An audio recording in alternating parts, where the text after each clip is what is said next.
ಈ ವಿಜಯೇಂದ್ರ ತೀರ್ಥರು ಅವರ ಜನ್ಮನಾಮನು ವಿಠಲಾಚಾರ್ಯ ಅಂತ, ಅದು ವಿ ಇಂದನೇ ಶುರು ಆಗುತ್ತೆ. ನೆಕ್ಸ್ಟು ಅವರಿಗೆ ವ್ಯಾಸರಾಜರು ಆಶ್ರಮ ಕೊಟ್ಟಾಗ ವಿಷ್ಣು ತೀರ್ಥರು ಅಂತ ನಾಮಕರಣ ಮಾಡ್ತಾರೆ, ಅದು ವಿ ಇಂದನೇ ಶುರು ಆಗುತ್ತೆ. ಇವಾಗ ಸುರೇಂದ್ರ ತೀರ್ಥರು ಅವರಿಗೆ ನಾಮಕರಣ ಮಾಡಿ ಮತ್ತೆ ವಿಜೇಂದ್ರ ತೀರ್ಥರು ಅಂತಾನೆ ನಾಮಕರಣ ಮಾಡಿದ್ದಾರೆ, ಅದು ವಿ ಇಂದನೇ ಸ್ಟಾರ್ಟ್ ಆಗುತ್ತೆ. ಸೊ ಅವರಿಗೆ ವಿಕಾರ ಅನ್ನೋದು ಹೋಗ್ಲೇ ಇಲ್ಲ, ಹೊರತು ಅವರ ಹೆಸರಲ್ಲಿ ವಿಕಾರ ಅನ್ನೋದು ಹೋಗ್ಲಿಲ್ಲ, ಹೊರತು ಅವರ ಆ ಚಾರಿತ್ರ್ಯ, ಅವರ ಆ ಜ್ಞಾನ, ಅದರ ಬಗ್ಗೆ ನಾನು ಮಾತಾಡ್ತಾ ಇಲ್ಲ. ಇನ್ನೊಂದು ವಿಶೇಷ ಅಂತ ಹೇಳಿದರೆ, ವಿಜೇಂದ್ರ ತೀರ್ಥರು ಪೂರ್ವಾವತಾರದಲ್ಲಿ ವಿಭುಧೇಂದ್ರ ತೀರ್ಥ ಗುರು ಸಾರ್ವಭೌಮರು, ಆವಾಗ್ಲೂ ಆ ವಿಕಾರ ಹೋಗಿಲ್ಲ ಅಂತ ನಾವು ಚಿಂತನೆ ಮಾಡಬೇಕು.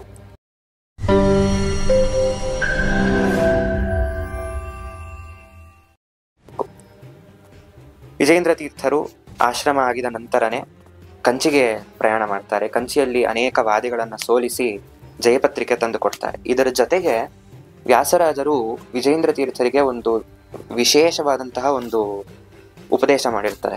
ಅದೇನು ಅಂತ ಹೇಳಿದ್ರೆ 64 ಕಲೆಗಳು. ನಮ್ಮ ವಾದೀಂದ್ರ ತೀರ್ಥರು ಗುರುಗುಣಸ್ತವನದಲ್ಲಿ ಚತುಷ್ಷಷ್ಟಿ ವಿದ್ಯಾ ವಿಶೇಷ ಅಂತ ಮೆನ್ಷನ್ ಮಾಡ್ತಾರೆ. ಗುರುಗುಣಸ್ತವನದಲ್ಲಿ 64 ಕಲೆಗಳು ಬರೀ ಗೊತ್ತಿರೋದಲ್ಲ, ಅಷ್ಟರಲ್ಲೂ ಒಳ್ಳೆ ಪಾಂಡಿತ್ಯ.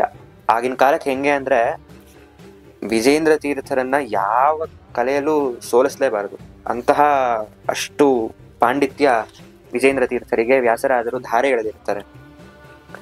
ಮತ್ತೆ ಉಪದೇಶ ಮಾಡಿರ್ತಾರೆ, ನೀವು 64 ಕಲೆಗಳ ವಿದ್ಯೆಯ ಪ್ರದರ್ಶನ ಮಾಡಬೇಕು ಶ್ರೀಮದಾಚಾರ್ಯರ ಸಿದ್ಧಾಂತದ ಸ್ಥಾಪನೆಗಾಗಿ. ಅದರಂತೆ 64 ಕಲೆಗಳಲ್ಲಿ ಪರಕಾಯ ಪ್ರವೇಶ ಅಂತ ಒಂದು ಕಲೆ ಇದೆ. ಆ ಕಲೆ ಯತಿಗಳಿಗೆ ಸಮ್ಮತ ಅಲ್ಲ, ಆದ್ರಿಂದ ನೀವು ಆ ಕಲೆಯನ್ನ ಯಾವತ್ತೂ ಪ್ರದರ್ಶನ ಮಾಡಬಾರದು ಅಂತನೂ ಆದೇಶ ಮಾಡಿರ್ತಾರೆ ವ್ಯಾಸರಾಜರು. ಅದರಂತೆಯೇ ವಿಜೇಂದ್ರ ತೀರ್ಥರು ಒಂದು ಮುಕ್ತವಾದಂತಹ ಒಂದು ಸವಾಲನ್ನ ಹಾಕ್ತಾರೆ, ಅಥವಾ ಒಂದು ಮುಕ್ತವಾದಂತಹ ಒಂದು ಪರೀಕ್ಷೆಗೆ ಅವಕಾಶ ಕೊಡ್ತಾರೆ. ಯಾರು ಬೇಕಾದ್ರೂ ಬಂದು ನಮ್ಮನ್ನ ಚಾಲೆಂಜ್ ಮಾಡ್ಬೋದು 64 ಕಲೆಗಳಲ್ಲಿ ಅಂತ ಒಂದು ಚಾಲೆಂಜ್ ಮಾಡ್ತಾರೆ. ಆ 64 ಕಲೆಗಳಲ್ಲಿ ವಿಜೇಂದ್ರ ತೀರ್ಥರ ಇದ್ದ ಪಾಂಡಿತ್ಯ, ಅದರ ಬಗ್ಗೆ ಮುಂದೆ ತಿಳಿಯೋಣ. ಇವಾಗ ವಿಜೇಂದ್ರ ತೀರ್ಥರಿಗೆ ಮಾಧ್ವ ವಾಂಗ್ಮಯಕ್ಕೆ ಅವರೆಷ್ಟು ಸೇವೆ ಸಲ್ಲಿಸಿದ್ದಾರೆ ಅನ್ನೋದನ್ನ ತಿಳಿಯೋಣ. ಗುರುಗುಣಸ್ತವನದಲ್ಲಿ ಚಾತುರ್ಯೈಕಾಕೃತಿವ್ಯಶ್ಚತುರಧಿಕ ಶತಗ್ರಂಥ ರತ್ನ ಪ್ರಣೇತ ಅಂತ ಕೊಂಡಾಡ್ತಾರೆ ವಾದೀಂದ್ರ ತೀರ್ಥರು. ಅಂದ್ರೆ 104 ಗ್ರಂಥ ರತ್ನಗಳನ್ನ ನಮ್ಮ ಮಾಧ್ವ ವಾಂಗ್ಮಯಕ್ಕೆ ಕೊಟ್ಟಂತಹ ಕೀರ್ತಿ ಅದು ವಿಜೇಂದ್ರ ತೀರ್ಥ ಶ್ರೀಪಾದಂಗಳವರದು. ಆಗಿನ ಕಾಲಕ್ಕೆ ಒಂದು ಮಾತಿರತ್ತೆ, ವಿಜೇಂದ್ರ ತೀರ್ಥರ ಗ್ರಂಥಗಳನ್ನ ಓದೋದಲ್ಲ, ಆ 104 ಗ್ರಂಥಗಳ ಹೆಸರನ್ನ ಹೇಳ್ಬಿಟ್ರೆ ಅವನೇ ದೊಡ್ಡ ಪಂಡಿತ ಅಂತ ಒಂದು ಅಷ್ಟು, ಅಂದ್ರೆ ಆ ವಿಜೇಂದ್ರ ತೀರ್ಥರ ಆ ಗ್ರಂಥಗಳ ಹೆಸರು ಹೇಳೋದೇ ಅಷ್ಟು ಕಷ್ಟ. ಅಪ್ಪಯ್ಯ ಕಪೋಲ ಚಪೇಟಿಕ, ಭಟ್ಟೋಜಿ ಕುಟ್ಟಣಂ, ಮತ್ತೆ ನ್ಯಾಯಾಮೃತ ಆಮೋದ. ನ್ಯಾಯಾಮೃತಕ್ಕೆ 3 ಗ್ರಂಥಗಳು ಆಮೋದ ಅಂತ ರಚನೆ ಮಾಡಿದ್ದಾರೆ ವಿಜೇಂದ್ರ ತೀರ್ಥರು. ಚಕ್ರಮೀಮಾಂಸ, ಇಂತಹ ಹಲವಾರು ಕೃತಿಗಳು ಒಂದೊಂದು ಮುತ್ತು. ನಿಜವಾಗ್ಲು ವಿಜೇಂದ್ರ ತೀರ್ಥರು ಅಂತಹ ಜ್ಞಾನಿಗಳು. ಅದಲ್ಲದೆ 2 ಸ್ತೋತ್ರಗಳನ್ನ ನಮಗೆ ಕರುಣಿಸಿದ್ದಾರೆ. ಒಂದು ಷೋಡಶಬಾಹು ನರಸಿಂಹಾಷ್ಟಕ, ಇನ್ನೊಂದು ಪಾಪ ವಿಮೋಚನ ಸ್ತೋತ್ರ. ಒಮ್ಮೆ ಒಬ್ಬ ಕಾಶಿಯ ಪಂಡಿತ ವಿಜೇಂದ್ರರ ಅವರಿಗಿದ್ದ ಪಾಂಡಿತ್ಯ ಮತ್ತೆ ಅವ್ರಿಗಿದ್ದ ಕೀರ್ತಿನೆಲ್ಲ ಕೇಳಿ ಅಸೂಯೆಗೆ ಒಳಗಾಗಿ ವಿಜೇಂದ್ರ ತೀರ್ಥರ ಆ ಪೂಜೆ ಏನು ಭಗವಂತನಿಗೆ ನೈವೇದ್ಯ ಮಾಡ್ತಾರೆ, ಆ ನೈವೇದ್ಯದಲ್ಲಿ ವಿಷವನ್ನ ಹಾಕ್ಬಿಟ್ಟಿರ್ತಾನೆ. ವಿಜೇಂದ್ರ ತೀರ್ಥರಿಗೆ ಗೊತ್ತಿರುತ್ತೆ, ಅವರು ನೈವೇದ್ಯ ಮಾಡಾದ್ಮೇಲೆ ಆ ಭಗವಂತನಿಗೆ ನೈವೇದ್ಯ ಆಗಿರೋದು ಭಗವಂತನ ಪ್ರಸಾದ ಅಂತ ಹೇಳಿ ಸ್ವೀಕಾರ ಮಾಡ್ತಾರೆ. ಸ್ವೀಕಾರ ಮಾಡಾದ್ಮೇಲೆ ವಿಜೇಂದ್ರ ತೀರ್ಥರ ದೇಹವೆಲ್ಲ ನೀಲಿಗಟ್ಟಕ್ಕೆ ಶುರುವಾಗತ್ತೆ. ಆಗ ಅವರ ಬಾಯಿಂದ ಹೊರಹೊಮ್ಮಿದ ಆ ಪದಗಳು ಎಷ್ಟು ಅದ್ಭುತ. ನರಸಿಂಹದೇವರನ್ನ ಕುರಿತು ವಿಭುಧೇಂದ್ರ ತೀರ್ಥರು ಅಹೋಬಲದಲ್ಲಿ ತಪಸ್ಸು ಮಾಡಿದ್ದಕ್ಕೆ ನರಸಿಂಹದೇವರು ಸ್ವಪ್ನದಲ್ಲಿ ಅವರಿಗೆ ದರ್ಶನ ಕೊಡ್ತಾನೆ. ಅದೇ ಆ ಪ್ರತೀಕ ಷೋಡಶಬಾಹು ನರಸಿಂಹದೇವರ ಪ್ರತೀಕ. ಆ ಪ್ರತೀಕವನ್ನು ಕೊಂಡಾಡ್ತಾ ಭೂಖಂಡಂ ವಾರಣಾಂಡಂ ಪರವರ ವಿರಟಂ ಟಂಪಡಂ ಪೌರುಣಂಪಂ ಅಂತ ನರಸಿಂಹದೇವರ ಅಷ್ಟಕವನ್ನು ಒಂದೊಂದು ಆ ಬೀಜಾಕ್ಷರಗಳು ಒಂದೊಂದಕ್ಕೂ ವಿಶಿಷ್ಟ ಅರ್ಥಗಳನ್ನ ವಿಜಯೇಂದ್ರ ತೀರ್ಥರು ಆ ಅಷ್ಟಕದಲ್ಲಿ ಇಟ್ಟಿದ್ದಾರೆ. ಅದು ಪ್ರತಿನಿತ್ಯವೂ ಪಾರಾಯಣ ಮಾಡಲೇಬೇಕಾದಂತಹ ಒಂದು ಸ್ತೋತ್ರ.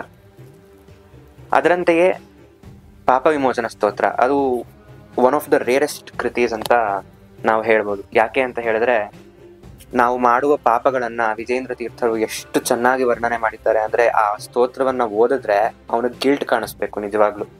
ನಾನು ಎಂಥ ಪಾಪಿಷ್ಟನಪ್ಪ ಅಂತ. ಸುಕೃತಂ ತಿಲ ಮಾತ್ರ ತುಲ್ಯಮೀಶ ಕ್ರಿಯತೆ ನೈವ ಮಯೈಕವತ್ಸರೇಪಿ ಅಪಿತು ಕ್ರಿಯತೆ ಸದಾಘಪೂಗಃ ಪ್ರತಿಯಾಮಂ ಸಕಲೇಂದ್ರಿಯೈರ್ಮುಕುಂದ ಅಂತ 27 ಶ್ಲೋಕಗಳನ್ನ ವಿಜೇಂದ್ರ ತೀರ್ಥರು ನಾವು ಮಾಡುವ ಪಾಪಗಳು ಅಂದ್ರೆ ನೋಡಬಾರ್ದನ್ನ ನೋಡ್ತೀವಿ, ತಿನ್ಬಾರ್ದನ್ನ ತಿಂತೀವಿ, ಕೇಳಬಾರ್ದು ವಾರ್ತೆ ಕೇಳ್ತೀವಿ, ಮತ್ತೆ ಎಂತಹ ತತ್ರಾಪಿ ಜನ್ಮ ಶತಕೋಟಿಷು ಮಾನವತ್ವಂ, ಅದರಲ್ಲಿ ಮಾನವರಾಗಿದ ಮೇಲೂ ಬ್ರಾಹ್ಮಣತ್ವ ಅದರಲ್ಲೂ ಕೋಟಿ ಜನ್ಮಗಳಾದ್ಮೇಲೆ ಬರುವಂಥದ್ದು ವೈಷ್ಣವತ್ವ. ಅಂತಹ ಈ ಮಾಧ್ವ ಜನ್ಮ ಭಗವಂತ ಕೊಟ್ಟಿದ್ದಾನೆ, ನಾವು ಎಷ್ಟು ಅದನ್ನ ಹಾಳು ಮಾಡ್ಕೋತಾ ಇದೀವಿ ಅಂತ ವಿಜೇಂದ್ರ ತೀರ್ಥರು ಬಹಳ ಚೆನ್ನಾಗಿ ವರ್ಣನೆ ಮಾಡಿದ್ದಾರೆ. ಮತ್ತೆ ನಾವು ಹುಟ್ಟಿರೋದು ಭಾರತ ಭೂಮಿಯಲ್ಲಿ, ಭಾರತ ಭೂಮಿ ಎಷ್ಟು ಪುಣ್ಯ ಭೂಮಿ, ಆ ಪುಣ್ಯ ಭೂಮಿಲಿದ್ದು ಕೂಡ ನಾವು ಎಷ್ಟು ನಮ್ಮ ಜೀವನವನ್ನ ವ್ಯರ್ಥ ಮಾಡ್ತಾ ಇದೀವಿ ಅಂತ ವಿಜೇಂದ್ರ ತೀರ್ಥರು ವರ್ಣನೆ ಮಾಡಿದ್ದಾರೆ. ಅದಲ್ಲದೆ ಇನ್ನೊಂದು ವಿಶೇಷವಾದಂತ ಒಂದು ಚಮತ್ಕಾರ ಹೇಳ್ತಾರೆ. ರಮಯಾಪ್ಯಗಣಯ್ಯ ವಸ್ತು ಜಾತಂ ದ್ವಿವಿಧಂ ಪ್ರಾಹು ರಮಂದ ಬುದ್ಧಿಭಾಜ ಅಂತ. ಅಂದ್ರೆ ರಮಾದೇವಿಗೂ ಎಣಿಸ್ಲಿಕ್ಕಾಗುವಂಥದ್ದು 2 ವಸ್ತುಗಳಿವೆ ಅಂತ. ತವ ಸದ್ಗುಣ ಜಾತಮೇಕಮನ್ಯನ್ ಮಮ ದುರ್ವಾರ ದುರಂತ ಪಾಪ ಜಾತಂ ಅಂತ ಹೇಳ್ತಾರೆ. ಭಗವಂತನ ಗುಣಗಳು ಒಂದು, ಅದು ಯಾರಿಂದನೂ ಎಣಿಸ್ಲಿಕ್ಕೆ ಸಾಧ್ಯ ಇಲ್ಲ. ಮಹಾಲಕ್ಷ್ಮೀ ದೇವಿಗೂ ಅದನ್ನ ಎಣಿಸ್ಲಿಕ್ಕೆ ಸಾಧ್ಯ ಇಲ್ಲ. ಅದನ್ನ ಬಿಟ್ರೆ ಲಕ್ಷ್ಮೀ ದೇವಿಗೆ ನಮ್ಮ ಪಾಪಗಳನ್ನು ಎಣಿಸ್ಲಿಕ್ಕೆ ಸಾಧ್ಯ ಇಲ್ಲ ಅಂತ ವಿಜೇಂದ್ರ ತೀರ್ಥರು ಹೇಳ್ತಾರೆ. ತಾತ್ಪರ್ಯ ಲಕ್ಷ್ಮೀದೇವಿಗೆ ಗೊತ್ತಿಲ್ಲ ಅಂತಲ್ಲ, ಲಕ್ಷ್ಮೀದೇವಿಗೆ ಗೊತ್ತಿದೆ ನಮ್ಮ ಪಾಪಗಳು. ಅಂದ್ರೆ ಕಂಪ್ಯಾರಿಸನ್ ಎಷ್ಟು ಚೆನ್ನಾಗಿದೆ ನೋಡಿ. ಅಂದ್ರೆ ನಾವು ಅಷ್ಟು ಪಾಪಗಳನ್ನ ಮಾಡ್ತೀವಿ, ಲಕ್ಷ್ಮೀದೇವಿಗೆ ಎಣಿಸ್ಲಿಕ್ಕೆ ಸಾಧ್ಯ ಆಗಲ್ಲ, ಅಷ್ಟು ಪಾಪಗಳನ್ನ ನಾವು ಮಾಡ್ತೀವಿ ಅಂತ. ಇದೆಲ್ಲ ಹೇಳಾದ್ಮೇಲೆ ಒಂದು ಸೊಲ್ಯೂಷನ್ ಕೊಡ್ತಾರೆ. ಭಗವಂತನ ನಾಮಸ್ಮರಣೆ ವಿಜಯೀಂದ್ರ ಯತೀಶ್ವರೋ ವ್ಯತಾನಿ ಸ್ತುತಿಮೇತಾಂ ದುರಿತಾಪಹಾಂ ಮುರಾರೇಹೇ ಪರಮಾದರತ ಸದಾ ಪಠೇದ್ಯೋ ನಿಖಿಲೈಃ ಪಾಪಚಯೈರ್ಭವೇತ್ಸ ಮುಕ್ತಃ ಅಂತ. ವಿಜೇಂದ್ರ ತೀರ್ಥರು ಮಾಡಿರುವ ಈ ಪಾಪ ವಿಮೋಚನ ಸ್ತೋತ್ರದ ಚಿಂತನೆ ಮತ್ತೆ ಆ ಪಠಣ, ಅದನ್ನ ಜೀವನದಲ್ಲಿ ಅಳವಡಿಸಿಕೊಳ್ಳೋದು, ಇದರಿಂದನೇ ನಮ್ಮ ಪಾಪಗಳ ಪರಿಹಾರ ಅಂತ ಆಗ್ಲಿ ಅಂತ ಭಗವಂತನಲ್ಲಿ ಕೇಳ್ಕೊಂಡಿದ್ದಾರೆ. ಈ ಸ್ತೋತ್ರ ಒಂಥರ ಕಾನ್ವರ್ಸೇಷನ್ ಭಗವಂತನಿಗೂ ಮತ್ತೆ ವಿಜೇಂದ್ರ ತೀರ್ಥರು ನಮ್ಮನ್ನ ರೆಪ್ರೆಸೆಂಟ್ ಮಾಡ್ತಾ ಇದ್ದಾರೆ. ಅವರಷ್ಟು ಪಾಪಗಳು ಮಾಡಿದ್ದಾರೆ ಅಂತಲ್ಲ, ನಾವು ಅಷ್ಟು ಪಾಪಗಳನ್ನು ಮಾಡಿದೀವಿ ಅಂತ ನಮ್ಮನ್ನ ರೆಪ್ರೆಸೆಂಟ್ ಮಾಡ್ತಾ ಇದ್ದಾರೆ ನಮ್ಮ ವಿಜೇಂದ್ರ ತೀರ್ಥರು. ಅಂದ್ರೆ ಅವ್ರಿಗೆ ನಮ್ಮ ಮೇಲಿರುವ ಕಾಳಜಿ ಎಷ್ಟು ಅಗಾಧ ಅಂತ ನಾವು ತಿಳ್ಕೊಬೋದು. ಹಾಗೆ ಆ ಪಾಪ ವಿಮೋಚನ ಸ್ತೋತ್ರದ ಪ್ರತಿನಿತ್ಯ ಪಾರಾಯಣ ಮತ್ತೆ ಅನುಸಂಧಾನದಿಂದ ನಮ್ಮ ಪಾಪಗಳನ್ನ ಕಳ್ಕೋಬಹುದು ಅಂತ ವಿಜೇಂದ್ರ ತೀರ್ಥರು ಹೇಳಿದ್ದಾರೆ. ಮುಂದೆ ವಿಜೇಂದ್ರ ತೀರ್ಥರು ಸುರೇಂದ್ರ ತೀರ್ಥರ ಆದೇಶದ ಮೇರೆಗೆ ಕುಂಭಕೋಣ ಕ್ಷೇತ್ರಕ್ಕೆ ಹೋಗಬೇಕು ಅಂತ ಅವರು ಸಂಕಲ್ಪ ಮಾಡ್ತಾರೆ. ಕುಂಭಕೋಣ ಕ್ಷೇತ್ರ ಎಷ್ಟು ಅತ್ಯದ್ಭುತವಾದ ಕ್ಷೇತ್ರ ಅಂತ ಹೇಳಿದ್ರೆ, ರಾಘವೇಂದ್ರ ವಿಜಯದಲ್ಲಿ ಒಂದು ಮಾತು ಬರುತ್ತೆ. ಭಗವಂತ ಈ ಇಡೀ ಭೂಮಂಡಲದ ಒಂದು ಬ್ಲೂ ಪ್ರಿಂಟ್ ಮಾಡ್ತಾನಂತೆ, ಆ ಒಂದು ಮಾಡೆಲ್ ತರ. ಆ ಮಾಡೆಲ್ಲೇ ಕುಂಭಕೋಣ ಅಂತ ರಾಘವೇಂದ್ರ ವಿಜಯಕಾರರು ತುಂಬಾ ಚೆನ್ನಾಗಿ ವರ್ಣನೆ ಮಾಡಿದ್ದಾರೆ. ಅದಲ್ಲದೆ ಕುಂಭಕೋಣ ಕ್ಷೇತ್ರ ಒಂಥರ ವಿದ್ವತ್ ಪ್ರಪಂಚಕ್ಕೆ ಒಂದು ಜೇನಿನ ಗೂಡಿದ್ದ ಹಾಗೆ. ಎಲ್ಲಾ ತರದ ವಿದ್ವತ್ ಜನರು ಮನೆಗೂ ಅಲ್ಲಿ ಎಲ್ಲರೂ ಪಂಡಿತರೆ. ಅಂತಹ ವಿದ್ವನ್ ನಗರ ಕುಂಭಕೋಣ. ಆ ಕುಂಭಕೋಣ ಕ್ಷೇತ್ರಕ್ಕೆ ದಯಮಾಡಿಸ್ಬೇಕು ಅಂತ ವಿಜೇಂದ್ರ ತೀರ್ಥರು ಸಂಕಲ್ಪ ಮಾಡ್ತಾರೆ. ಆದ್ರೆ ಅಲ್ಲಿನ ಒಬ್ಬ ಶೈವ ಮತದವನು ಲಿಂಗರಾಜೇಂದ್ರ ಅಂತ. ಆ ಲಿಂಗರಾಜೇಂದ್ರ ಎಂತಹ ಮಾನವ ಅಂತ ಹೇಳಿದ್ರೆ, ಅವನು ಯಾರು ಅವ್ರ ಜೊತೆ ವಾದ ಮಾಡ್ತಾರೋ ಅವ್ರನ್ನ ವಾದದಲ್ಲಿ ಸೋಲಿಸಿ ಮತಾಂತರ ಮಾಡ್ತಾ ಇರ್ತಾನೆ. ಇಂತಹ ಒಂದು ವೈಚಿತ್ರ ಆ ಲಿಂಗರಾಜೇಂದ್ರನದ್ದು.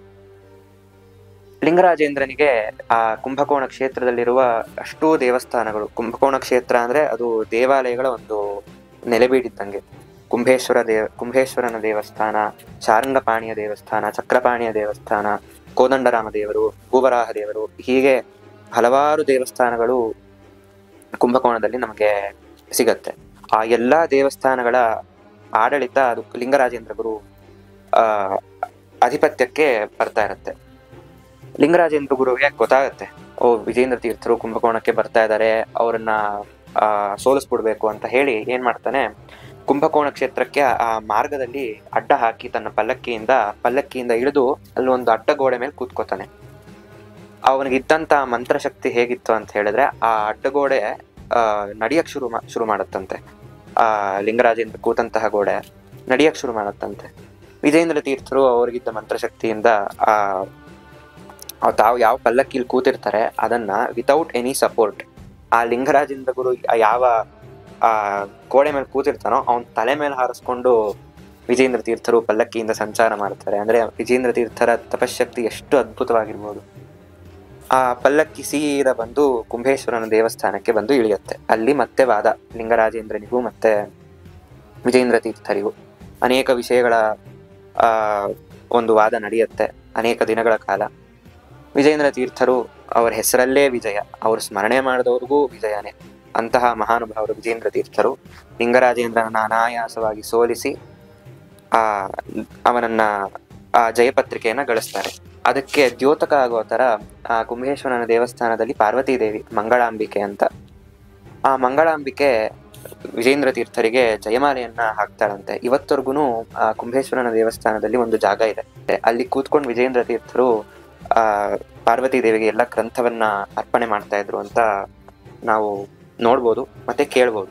ಅದ್ರ ಪಕ್ಕದಲ್ಲೇ ವಿಜೇಂದ್ರ ತೀರ್ಥರ ಒಂದು ಪ್ರತೀಕ ಇದೆ ಕಂಬದ ಮೇಲೆ. ಅಂದ್ರೆ ವಿಜೇಂದ್ರ ತೀರ್ಥರ ಜ್ಞಾನ ಒಂದು ದೇವಸ್ಥಾನದ ಕಂಬದ ಮೇಲೆ ಅವರ ಕೆತ್ತನೆ ಆಗಬೇಕು ಅಂದ್ರೆ ಅವರ ಪಾಂಡಿತ್ಯ ಎಷ್ಟು ಅದ್ಭುತ ಅಂತ ನಾವು ಚಿಂತನೆ ಮಾಡಬೇಕು.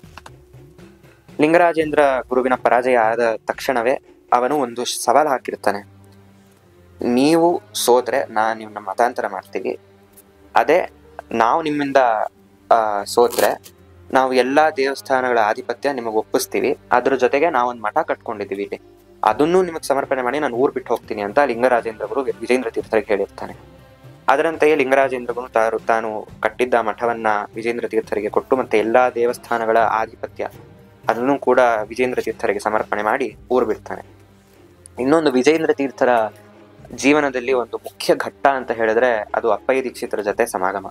ಅಪ್ಪಯ್ಯ ದೀಕ್ಷಿತರು ಹೇಗೆ ಅಂತ ಹೇಳಿದ್ರೆ ಶಂಕರಾಚಾರ್ಯರು ವಿದ್ಯಾರಣ್ಯರನ್ನ ಬಿಟ್ರೆ ಅದ್ವೈತ ಮಂಡಳಿಯಲ್ಲಿ ಒಬ್ಬ ದೊಡ್ಡ ವರಿಷ್ಠ ವಿದ್ವಾಂಸ ಅಂತ ಹೇಳಿದ್ರೆ ಅದು ಅಪ್ಪಯ್ಯ ದೀಕ್ಷಿತರು. ಅಂತಹ ಮೇಧಾಶಕ್ತಿ ಉಳ್ಳವರು ಅಪ್ಪಯ್ಯ ದೀಕ್ಷಿತರು. ಅವರು ಶ್ರೀಮದಾಚಾರ್ಯರ ಮತದ ಮೇಲೆ ಅನೇಕ ಖಂಡನ ಗ್ರಂಥಗಳನ್ನ ರಚನೆ ಮಾಡಿರ್ತಾರೆ. ಅವ್ರು ಏನ್ ಮಾಡ್ತಾರೆ, ಅಪ್ಪಯ್ಯ ದೀಕ್ಷಿತರು ಮತ್ತೆ ವಿಜೇಂದ್ರ ತೀರ್ಥರು ಒಂದೇ ಮಾರ್ಗವಾಗಿ ಸಂಚಾರ ಮಾಡ್ತಾ ಇರ್ತಾರೆ. ಒಂದು ಚಿಕ್ಕ ದಾರಿ, ಅದರಲ್ಲಿ ಒಬ್ಬರೇ ಹೋಗಕ್ಕೆ ಅವಕಾಶ ಇರೋದು. ಆ ಸಮಯದಲ್ಲಿ ಏನ್ ಮಾಡ್ತಾರೆ, ಅವಾಗ ಒಂದು ವಾದ ಶುರು ಆಗುತ್ತೆ, ಯಾರು ಮೊದಲು ಹೋಗ್ಬೇಕು ಅಂತ. ಆಗ ಅಲ್ಲಿದ್ದ ಜನ ಮತ್ತೆ ವಿಜೇಂದ್ರ ತೀರ್ಥರು ಅಪ್ಪಯ್ಯ ದೀಕ್ಷಿತರು ಒಂದು ನಿರ್ಧಾರಕ್ಕೆ ಬರ್ತಾರೆ. ಇಲ್ಲಿ ಪಕ್ಕದಲ್ಲಿ ಒಂದು ವನ ಇದೆ, ಆ ವನವನ್ನ ಯಾರು ಚೆನ್ನಾಗಿ ವರ್ಣನೆ ಮಾಡ್ತಾರೋ ತಮ್ಮ ಪದಗಳಿಂದ ಅವರು ಮೊದಲು ಹೋಗ್ಬೋದು ಅಂತ ನಿರ್ಧಾರಕ್ಕೆ ಬರ್ತಾರೆ. ಅದರಂತೆಯೇ ಅನುಷ್ಠುಪ್ ಛಂದಸ್ಸಿನಲ್ಲಿ ಅಪ್ಪಯ್ಯ ದೀಕ್ಷಿತರು ಒಂದು ಶ್ಲೋಕ ರಚನೆ ಮಾಡ್ತಾರೆ. ಅಸ್ತ್ಯರಣ್ಯಂ ತರಣ್ಯಂಕ್ರಿ ಸರಣ್ಯಂತ್ಯರ್ಧಿ ಪಾದಪಂ ಅಂತ.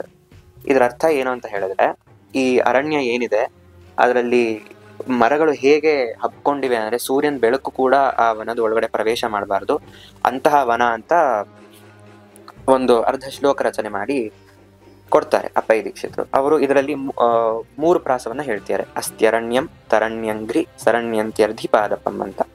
ಈ ಅರಣ್ಯ, ತರಣ್ಯ, ಸರಣ್ಯ ಅಂತ 3 ಪ್ರಾಸಗಳನ್ನ ಹೇಳ್ತಾರೆ. ವಿಜೇಂದ್ರ ತೀರ್ಥರು ಇದಕ್ಕೆ ಪ್ರತ್ಯುತ್ತರವಾಗಿ ದರೀ ಸುಪ್ತ ಝರೀದತ್ತ ಪರೀರಂಭ ಸರೀಸೃಪಂ ಅಂತ 4 ಪ್ರಾಸಗಳನ್ನ ಒಳಗೊಂಡು ಆ ಶ್ಲೋಕವನ್ನ ಕಂಪ್ಲೀಟ್ ಮಾಡ್ತಾರೆ. ಏನಪ್ಪಾ ಇದರ ಅರ್ಥ ಅಂತ ಹೇಳಿದ್ರೆ, ಈ ಹುತ್ತದಲ್ಲಿರುವ ಹಾವುಗಳು, ಮಲ್ಕೊಂಡಿರೋ ಹಾವುಗಳು ಆ ಆಲಿಂಗನದಿಂದ ತನ್ನ ಮೃದುವಾದ ಚರ್ಮದಿಂದ ಆಲಿಂಗನ ಮಾಡ್ಕೊಂಡಿವೆ ಈ ನಾಗಗಳು ಈ ವನವನ್ನ ಅಂತ ತುಂಬಾ ಚೆನ್ನಾಗಿ ವರ್ಣನೆ ಮಾಡ್ತಾರೆ. ಅಪ್ಪಯ್ಯ ದೀಕ್ಷಿತರು ಮಾಡಿದ್ದು ಒಂದು ಜಡವಾದ ವನದ ವರ್ಣನೆ. ಅದೇ ವಿಜೇಂದ್ರ ತೀರ್ಥರು ಮಾಡಿದ್ದು ಚೇತನಾತ್ಮಕವಾದಂತಹ ಒಂದು ವರ್ಣನೆ. ಇದರಿಂದ ಅಲ್ಲಿರುವ ಪಂಡಿತರು, ಮಿಕ್ಕದವರು, ನೋಡಿದವರು ಎಲ್ಲ ವಿಜೇಂದ್ರ ತೀರ್ಥರಿಗೆ ಜಯ ಅಂತ ಹೇಳಿ ಘೋಷಣೆ ಮಾಡ್ತಾರೆ. ಹಾಗೆ ವಿಜೇಂದ್ರ ತೀರ್ಥರು ಮೊದಲು ಆ ದಾರಿಯಲ್ಲಿ ಮುಂದೆ ಹೋಗಕ್ಕೆ ಪ್ರಾರಂಭ ಮಾಡ್ತಾರೆ. ಇದಲ್ಲದೆ ಅಪ್ಪಯ್ಯ ದೀಕ್ಷಿತರಿಗೆ ಮತ್ತೆ ವಿಜೇಂದ್ರ ತೀರ್ಥರಿಗೆ ಅನೇಕ ದಿನಗಳ ಕಾಲ ಅನೇಕ ವಿಷಯಗಳ ಮೇಲೆ ವಾದ ನಡೆಯುತ್ತೆ. ಗ್ರಂಥಗಳನ್ನೇ ರಚನೆ ಮಾಡಿದ್ದಾರೆ ಇಬ್ಬರು. ಅವರು ಮಾಧ್ವರ ವಿರುದ್ಧ ಅನೇಕ ಗ್ರಂಥಗಳನ್ನ ರಚನೆ ಮಾಡಿದ್ದಾರೆ. ವಿಜೇಂದ್ರ ತೀರ್ಥರು ಶ್ರೀಮದಾಚಾರ್ಯರ ಸಿದ್ಧಾಂತದ ಸ್ಥಾಪನೆಗಾಗಿ ಮತ್ತೆ ಅಪ್ಪಯ್ಯ ದೀಕ್ಷಿತರಿಗೇನೆ ಉತ್ತರ ಕೊಡುವಂತೆ ಅಪ್ಪಯ್ಯ ಕಪೋಲ ಚಪೇಟಿಕಾ ಇಂತಹ ಗ್ರಂಥಗಳನ್ನ ರಚನೆ ಮಾಡಿದ್ದಾರೆ. ಆ ವಾದದ ವೈಖರಿ ಹೇಗಿರಬಹುದು ಅಂತ ನಾವು ಚಿಂತನೆ ಮಾಡಬಹುದು. ಅನೇಕ ವಿಷಯಗಳ ಮೇಲೆ ವಾದ ನಡೆಯುತ್ತೆ. ಅದರಲ್ಲಿ ಒಂದು ವಿಷಯವನ್ನ ನಾವು ಚಿಂತನೆ ಮಾಡೋಣ. ನತ್ವಂ ಪರಂ ಬಾಧತೆ ಅಂತ. ಅಂದ್ರೆ ಅಪ್ಪಯ್ಯ ದೀಕ್ಷಿತರು ಒಂದು ವಾದ ಹೇಳ್ತಾರೆ, ಒಂದು ವಾದ ಮಂಡನೆ ಮಾಡ್ತಾರೆ. ಏನಪ್ಪಾ ಅಂತ ಹೇಳಿದ್ರೆ, ನಾರಾಯಣ ಶಬ್ದ ಅದು ಶಿವನನ್ನ ವರ್ಣನೆ ಮಾಡುತ್ತೆ, ಶಿವ ಪರವಾಗಿದೆ ಅಂತ ಹೇಳ್ತಾರೆ ಅಪ್ಪಯ್ಯ ದೀಕ್ಷಿತರು. ಅದಕ್ಕೆ ವಿಜೇಂದ್ರ ತೀರ್ಥರು ಸರ್ವಥಾ ಇಲ್ಲ, ನಾರಾಯಣ ಏನಿದ್ರು ಭಗವಂತನಾದ ವಿಷ್ಣುವಿನ ವಾಚಕ, ಭಗವಂತನಾದ ವಿಷ್ಣುವಿನ ವರ್ಣನೆ ಮಾಡುವಂತಹ ಶಬ್ದ ಅಂತ. ಹೇಗೆ ಅದನ್ನ ಸಾಬೀತ್ ಮಾಡ್ತೀರಾ ಅಂತ ಅಪ್ಪಯ್ಯ ದೀಕ್ಷಿತರನ್ನು ಕೇಳಿದಾಗ, ನಾರಾಯಣಿ ಅಂತ ಪಾರ್ವತಿ ದೇವಿಗೆ ಹೆಸರಿದೆ.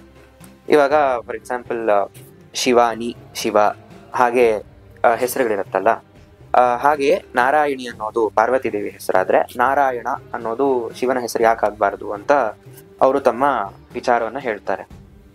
ಅದಕ್ಕೆ ತಕ್ಕಂಗೆ ಎಷ್ಟು ಅವರ ಅಂದ್ರೆ ವಿಜೇಂದ್ರ ತೀರ್ಥರು ಅಂತಹ ಮಹಾಜ್ಞಾನಿಗಳು, ಬಟ್ ಆದ್ರೂ ಅವ್ರ ಸೆನ್ಸ್ ಆಫ್ ಹ್ಯೂಮರ್ ಎಷ್ಟು ಚೆನ್ನಾಗಿತ್ತು ಅಂತ ನಮಗೆ ಅರ್ಥ ಆಗತ್ತೆ ಈ ಮಾತಲ್ಲಿ.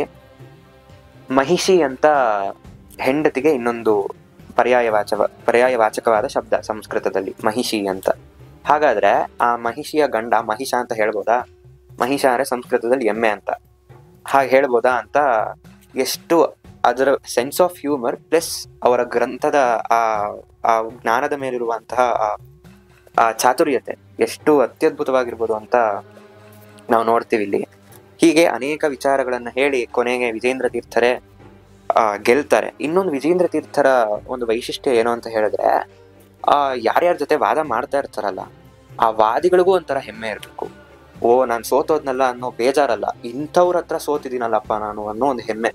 ಅಂದ್ರೆ ಅವ್ರ ವಾದದ ಕೌಶಲ ಎಷ್ಟು ಚೆನ್ನಾಗಿರ್ಬೋದು ಅಂತ ಅದು ಊಹೆ ಮಾಡ್ಲಿಕ್ಕೂ ಸಾಧ್ಯ ಇಲ್ಲ. ಅಂತಹ ಮಹಾನುಭಾವರು ವಿಜೇಂದ್ರ ತೀರ್ಥರು. ಹೀಗೆ ಅನೇಕ ವಾದಿಗಳನ್ನ ಸೋಲಿಸಿ ಶ್ರೀಮದಾಚಾರ್ಯರ ಸಿದ್ಧಾಂತದ ಸ್ಥಾಪನೆ ಮಾಡ್ತಾರೆ.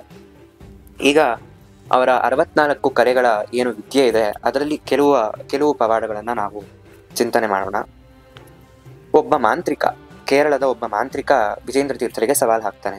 ನೋಡಿ, ನಾನು ನನ್ನ ಮಂತ್ರಶಕ್ತಿಯಿಂದ 7 ಸರ್ಕ್ಯುಲರ್ ಒಂದು ವರ್ತುಲಾಕಾರ ಮಾಡ್ತೀನಿ, ಗೆರೆಗಳನ್ನು ಎಳಿತೀನಿ, ಅದ್ರ ಮಧ್ಯದಲ್ಲಿ ಒಂದು ನಿಂಬೆ ಹಣ್ಣು ಇಡ್ತೀನಿ, ನೀವು ಆ ನಿಂಬೆ ಹಣ್ಣನ್ನ ತಗೊಂಡ್ಬರ್ಬೇಕು. ಆದ್ರೆ ನಾನು ಒಂದೊಂದು ಸರ್ಕಲ್ ದಾಟ್ದಾಗ್ಲೂ ವಿಶೇಷವಾದಂತಹ ಮಂತ್ರಶಕ್ತಿ ನಿಮ್ಮ ಮೇಲೆ ಪ್ರಯೋಗ ಮಾಡ್ತೀನಿ, ಬೆಂಕಿ ಸುರಿಸ್ತೀನಿ, ಹಾವು ಕೈಲಿ ಕಚ್ಚಿಸ್ತೀನಿ. ಇದೆಲ್ಲ ಅಕಸ್ಮಾತ್ ಇದೆಲ್ಲ ನೀವು ಪಾರ ಆದ್ರೂ ನಿಂಬೆ ಹಣ್ಣು ಮುಟ್ಟಿದ ತಕ್ಷಣ ನೀವು ಸತ್ತೋಗ್ಬಿಡ್ಬೇಕು. ಹಾಗೆ ಮಂತ್ರಶಕ್ತಿ ಮಾಡಿರ್ತೀನಿ, ಈಗಲೇ ಸೋಲು ಒಪ್ಕೊಂಬಿಡಿ ನೀವು ಅಂತ ವಿಜೇಂದ್ರ ತೀರ್ಥರಿಗೆ ಹೇಳಕ್ ಶುರು ಮಾಡ್ತಾನೆ. ವಿಜೇಂದ್ರ ತೀರ್ಥರು ಅಷ್ಟೆಲ್ಲ ಮುಂದೆ ಹೋಗ್ಬೇಡಪ್ಪ, ನಾವು ಬೇಡ, ನಮ್ಮ ಶಿಷ್ಯ ಬರ್ತಾನೆ ಇದಕ್ಕೆ ಅಂತ ಹೇಳಿ ಭೀಮಸೇನಾಚಾರ್ಯರು ಅಂತ ಅವರ ಶಿಷ್ಯರನ್ನ ಕರೆದು, ಭೀಮಸೇನ ನೀನ್ ಹೋಗಪ್ಪ ಅಂತ ಹೇಳಿ ಅವರ ಶಿಷ್ಯರ ತಲೆಯ ಮೇಲೆ ಕೈ ಇಟ್ಟು ಆಶೀರ್ವಾದ ಮಾಡಿ ಮಂತ್ರಾಕ್ಷತೆ ಹಾಕಿ ಕಳಿಸ್ತಾರೆ. ಈ ಕಡೆಯಿಂದ ಆ ಮಾಂತ್ರಿಕ ಒಂದೊಂದಾಗಿ ಗೆರೆಗಳನ್ನ ದಾಟ್ಕೊಂಡು ಬರ್ತಾರೆ ಅವರ ಶಿಷ್ಯ. ಇವನ್ ಈ ಕಡೆಯಿಂದ ಓಕುಳಿಯನ್ನ ಸಿಡಿಸ್ತಾ ಇರ್ತಾನೆ, ಈ ಕಡೆ ವಿಜೇಂದ್ರ ತೀರ್ಥರು ಮಂತ್ರಾಕ್ಷತೆ ಹಾಕ್ತಾ ಇರ್ತಾರೆ. ಅವನು ಆ ಓಕುಳಿ ಹಾಕ್ದಾಗೆಲ್ಲ ಮೊದಲನೇ ಗೆರೆ ದಾಟಿದಾಗ ಬೆಂಕಿ ಸುರಿಮಳೆ ಆಗೋದು. ಎಷ್ಟೇ ಸುರಿಮಳೆ ಆದ್ರೂ ವಿಜೇಂದ್ರ ತೀರ್ಥರ ಮಂತ್ರಾಕ್ಷತ ಪ್ರಭಾವ ಹಾಲಿನ ಅಭಿಷೇಕ ಮಾಡಿದಾಗ ಆಗ್ತಾ ಇರುತ್ತಂತೆ. ಹಾಗೆ ಮುಂದೆ ಹೋಗ್ತಾ ಹೋಗ್ತಾ ಸರ್ಪಗಳು ಕಡಿಯೋಕ್ ಸರ್ಪಗಳ ಹತ್ರ ಬರ್ತಾ ಇರತ್ತೆ ಕಡಿಯಕ್ಕೆ. ವಿಜೇಂದ್ರ ತೀರ್ಥರು ಗರುಡದೇವರ ಸ್ಮರಣೆ ಮಾಡ್ತಾರೆ, ಎಲ್ಲಿಂದನೋ ಗರುಡ ಪಕ್ಷಿ ಬಂದು ಆ ಹಾವುಗಳನ್ನ ಎತ್ಕೊಂಡು ಹೊರಡ್ತಾ ಇರುತ್ತಂತೆ. ಅದೇ ರೀತಿ ಒಂದೊಂದು ಲೆವೆಲ್ಸ್ ಅಂತ ಹೇಳ್ತಾರಲ್ಲ, ಅಷ್ಟು ಕಠಿಣವಾದಂತಹ ಒಂದು ಜಾಲ. ಅದರೊಳಗಡೆ ಅವ್ರ ಶಿಷ್ಯರು ಅನಾಯಾಸವಾಗಿ ವಿಜೇಂದ್ರ ತೀರ್ಥ ಅನುಗ್ರಹದಿಂದ ಹೋಗಿ ಆ ನಿಂಬೆ ಹಣ್ಣನ್ನ ತಗೊಂಡ್ಬಂದು ವಿಜೇಂದ್ರ ತೀರ್ಥರ ಪಾದಕ್ಕಿಡ್ತಾರೆ. ಅವಾಗ ವಿಜೇಂದ್ರ ತೀರ್ಥ ಇನ್ನೊಂದು ಹೇಳ್ತಾರೆ, ಸರಿ ಆಯ್ತಪ್ಪ, ನಮ್ಮ ಶಿಷ್ಯ ಇದನ್ನ ಗೆದ್ದಿದ್ದಾನೆ, ಇವಾಗ ನಾವೊಂದು ಕ್ವೆಶ್ಚನ್ ಮಾಡ್ತೀವಿ ನಿಮ್ಮನ್ನ. ನಾವು ಅಂಗುಷ್ಟದಿಂದ ಈ ನಿಂಬೆ ಹಣ್ಣನ್ನ ಮುಟ್ತೀವಿ, ನೀವು ಅದನ್ನ ಎತ್ತು ತೋರಿಸ್ಬಿಡಿ ಸಾಕು ಅಂತ. ವಿಜೇಂದ್ರ ತೀರ್ಥರು ಜಸ್ಟ್ ಅವರ ಅಂಗುಷ್ಟದಿಂದ ಸ್ಪರ್ಶ ಮಾಡ್ತಾರೆ, ಅದನ್ನ ಅಲಗಾಡಿಸ್ಲಿಕ್ಕೂ ಸಾಧ್ಯ ಆಗ್ಲಿಲ್ಲ ಆ ಮಾಂತ್ರಿಕನಿಗೆ. ಮಾಂತ್ರಿಕ ಸೋಲು ಒಪ್ಕೊಂಡು, ಸ್ವಾಮಿ ಮತ್ತೆ ಈ ತರ ನಿಮ್ಮನ ಜೊತೆ ಇದು ಮಾಡಕ್ ಹೋಗಲ್ಲ ಅಂತ ಅವನು ಸೋಲು ಒಪ್ಕೊಂಡು ಹೊರಟೋಗ್ತಾನೆ. ಇದೇ ರೀತಿ ಅನೇಕ ತಮ್ಮ ಲೀಲೆಗಳನ್ನ, ಮಹಿಮೆಗಳನ್ನ ವಿಜೇಂದ್ರ ತೀರ್ಥರು ತೋರಿಸ್ತಾರೆ. ಇನ್ನೊಂದ್ಸಲ ದೊಂಬರಾಟದವನು ಅವನ ಕಲೆಯನ್ನ ವಿಜೇಂದ್ರ ತೀರ್ಥರಿಗೆ ತೋರಿಸಿ, ನೀವು 64 ಕಲೆಗಳಲ್ಲಿಯೂ ಪಾರಂಗತರಾಗಿದ್ದೀರಲ್ಲ, ದೊಂಬರಾಟವು ಒಂದು ಕಲೆ, ನೀವು ಇದರಲ್ಲಿ ನನ್ನ ಸೋಲಿಸ್ಲಿಕ್ಕಾಗತ್ತಾ ಅಂತ ಪ್ರಶ್ನೆ ಮಾಡಿದಾಗ, ಆಯ್ತಪ್ಪ ಅಂತ ಹೇಳಿ ಅವರ ಶಿಷ್ಯರ ಕೈಲಿ ಕುಂಭೇಶ್ವರನ ದೇವಸ್ಥಾನ ಮತ್ತೆ ಶಾರ್ಂಗಪಾಣಿಯ ದೇವಸ್ಥಾನ, ಆ 2 ದೇವಸ್ಥಾನದ ಗೋಪುರಗಳಿಗೆ ಒಂದು ಹೂ ಪೋಣಿಸ್ತಾರಲ್ಲ, ಅಷ್ಟು ಸಣ್ಣದಾಗಿರುವಂತಹ ಬಾಳೆನಾರಿಂದ 2 ದೇವಸ್ಥಾನದ ಗೋಪುರಕ್ಕೆ ಕಟ್ಟಿಸ್ತಾರೆ.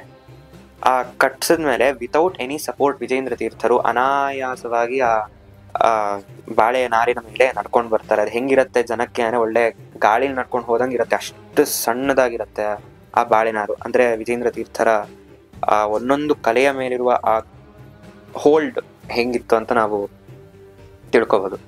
ಅದೇ ರೀತಿ ಒಬ್ಬ ಟೇಲರ್, ನೇಗಾರ, ಅವನು ಬಂದು ನಾನು ಮಾಡಿರುವಂತಹ ಪೀತಾಂಬರಗಳು ಈ ತರ ನೀವು ಮಾಡ್ಲಿಕ್ಕೆ ಸಾಧ್ಯನಾ ಅಂತ ಹೇಳಿದಾಗ ಕೇವಲ ಒಂದು 4-5 ಗಂಟೆಗಳಲ್ಲೇ ಪ್ರಹ್ಲಾದರಾಜರು ಮತ್ತೆ ನರಸಿಂಹದೇವರ ಒಂದು ವಿಶೇಷವಾದಂತಹ ಮುದ್ದಾದ ಒಂದು ಆ ಚಿತ್ರವನ್ನ ಪೀತಾಂಬರದ ಮೇಲೆ ಹೊಲಿತಾರೆ ನಮ್ಮ ವಿಜೇಂದ್ರ ತೀರ್ಥರು. ಮತ್ತೆ ಅದನ್ನ ಕೊಡ್ತಾರೆ ಅವನಿಗೆ, ಆ ನೇಗಾರನಿಗೆ. ಅದನ್ನ ನೋಡೇನೆ ಅವನು ಶರಣಾಗತನಾಗಿ ಹೊರಟೋಗ್ತಾನೆ. ಇನ್ನೊಂದ್ಸಲ ಆ ಪಾಂಡ್ಯ ದೇಶದ ಒಬ್ಬ ಶಿಲ್ಪಿ, ಅವನು ತಾನು ಮಾಡಿರುವ ಪ್ರತಿಮೆಗಳನ್ನೆಲ್ಲ ವಿಜೇಂದ್ರ ತೀರ್ಥರಿಗೆ ತೋರಿಸಿ, ಸ್ವಾಮಿ ನೀವು ಈ ತರ ಮಾಡ್ಲಿಕ್ಕೆ ಸಾಧ್ಯನಾ ಅಂತ ಹೇಳಿದಾಗ ವಿಜೇಂದ್ರ ತೀರ್ಥರು ಆಯ್ತಪ್ಪ ಅಂತ ಹೇಳಿ ಒಂದು ಮೇಣದ ಮುದ್ದೆಯನ್ನು ತರಿಸ್ತಾರೆ. ಆ ಮೇಣದ ಮುದ್ದೆಯಲ್ಲಿ ತುಳಸಿ ಕಾಷ್ಟದಿಂದ ಎಷ್ಟು ಡೀಟೇಲಿಂಗ್ ಆಗಿ ಆ ಕೆತ್ತನೆಯನ್ನ ಮಾಡ್ತಾರೆ ಅಂದ್ರೆ, ಅದಕ್ಕೆ ಆ ಅಚ್ಚು ಹಾಕ್ಸಿದ್ರೆ ಆ ಆಭರಣಗಳು, ಉಗುರುಗಳು, ಕಣ್ಣು ಎಷ್ಟು ಚೆನ್ನಾಗಿ, ಆ ಐಲಿಡ್ಸ್ ಎಲ್ಲವೂ ಅಷ್ಟು ಚೆನ್ನಾಗಿ ಆ ಡೀಟೇಲಿಂಗ್ ನ ವಿಜೇಂದ್ರ ತೀರ್ಥರು ತಮ್ಮ ಕರಕುಶಲತೆಯಿಂದ ತೋರಿಸ್ತಾರೆ. ಅವ್ರು ಮಾಡೋ ಆ ವಿಧಾನವನ್ನ, ಆ ಪ್ರಾಸೆಸ್ ನೋಡೇನೆ ಅವನು ಸೋಲೊಪ್ಕೊಂಡ್ಬಿಡ್ತಾನೆ. ಇನ್ನ ನನ್ನ ಕೈಲಿ ಆಗಲ್ಲ ಸ್ವಾಮಿ, ನಾನು ಸೋಲ್ತೀನಿ ಅಂತ ಹೇಳಿ ಒಂದು ಪ್ರಾರ್ಥನೆ ಮಾಡ್ತಾನೆ. ಸ್ವಾಮಿ ನೀವು ಇಷ್ಟೆಲ್ಲ ಅಚ್ಚು ಹಾಕಿದಿರಲ್ಲ, ಅದನ್ನ ನಾನು ಶಾಶ್ವತವಾಗಿ ನೋಡ್ಬೇಕು ಅಂತ ಅವನ ಬೇಡಿಕೆ ಅಂತೇನೆ ವಿಜೇಂದ್ರ ತೀರ್ಥರು ಅವ್ರೇನು ಅಚ್ಚು ಹಾಕಿರ್ತಾರೆ ಅದ್ರ ಮೇಲೆ ಲೋಹನ್ನ ಕರಗಿಸಿ ಅದರಿಂದಾನೇ ಪ್ರತಿಮೆಗಳನ್ನ ಮಾಡ್ತಾರೆ. ಇವತ್ತರೆಗೂ ಆ ಪ್ರತಿಮೆಗಳನ್ನೆಲ್ಲ ನಾವು ಕುಂಭಕೋಣದಲ್ಲಿ ನೋಡ್ಬೋದು. ಹೀಗೆ ಒಂದೊಂದು ಪ್ರತಿಮೆಗಳು ಒಂದೊಂದು ಅದ್ಭುತ. ನರಸಿಂಹದೇವರು, ಶ್ರೀನಿವಾಸ ದೇವರು, ಕೃಷ್ಣ, ಮತ್ತೆ ಒಂದೇ ಒಂದು ಪ್ರತಿಮೆಯಲ್ಲಿ ಕೃಷ್ಣನ ಅನೇಕ ರೂಪಗಳು, ದಶಾವತಾರ ರೂಪಗಳು, ಇದೆಲ್ಲ ನಾವು ನೋಡ್ಬೋದು. ಆ ಡೀಟೇಲಿಂಗ್ ನಾವು ಅಬ್ಸರ್ವ್ ಮಾಡ್ಬೋದು. ಆ ಕುಂಭಕೋಣಕ್ಕೆ ಹೋದರೆ ವಿಜೇಂದ್ರ ತೀರ್ಥರ ಮಠದಲ್ಲಿ ಇವತ್ತಿಗೂ ನೋಡ್ಬಹುದು. ಮತ್ತೆ ಒಬ್ಬ ಆ ಪದಕವನ್ನ ನಿರ್ಮಾಣ ಮಾಡುವವನು, ಅವನು ಬಂದು ವಿಜೇಂದ್ರ ತೀರ್ಥರಿಗೆ ಸವಾಲ್ ಹಾಕ್ತಾನೆ, ನಾನ್ ಮಾಡೋ ತರ ಪದಕಗಳನ್ನೆಲ್ಲ, ಆಭರಣಗಳನ್ನೆಲ್ಲ ನೀವು ಮಾಡ್ಲಿಕ್ಕಾಗತ್ತಾ ಅಂತ. ವಿಜೇಂದ್ರ ತೀರ್ಥರು ಅವನ ಸವಾಲನ್ನು ಒಪ್ಕೊಂಡು ಆಯ್ತು ಮಾಡ್ತೀವಿ ಅಂತ ಪದಕಗಳನ್ನ ಮಾಡ್ತಾರೆ. ಇವತ್ತರೆಗೂ ರಾಮಚಂದ್ರ ದೇವರ ಒಂದು ಪದಕವನ್ನು ಮಾಡಿದ್ದಾರೆ. ಇವತ್ತರೆಗೂ ಅದು ನಾವು ರಾಘವೇಂದ್ರ ಸ್ವಾಮಿಗಳ ಮಠದಲ್ಲಿ ನೋಡಬಹುದು. ಅಷ್ಟು ಅತ್ಯದ್ಭುತವಾದ ರತ್ನಗಳು ಅದನ್ನೆಲ್ಲ ಸೇರಿಸಿ ವಿಜೇಂದ್ರ ತೀರ್ಥರು ಮಾಡಿರುವಂತಹ ಪದಕ. ಹೀಗೆ ಕಾಮಶಾಸ್ತ್ರದಲ್ಲಿ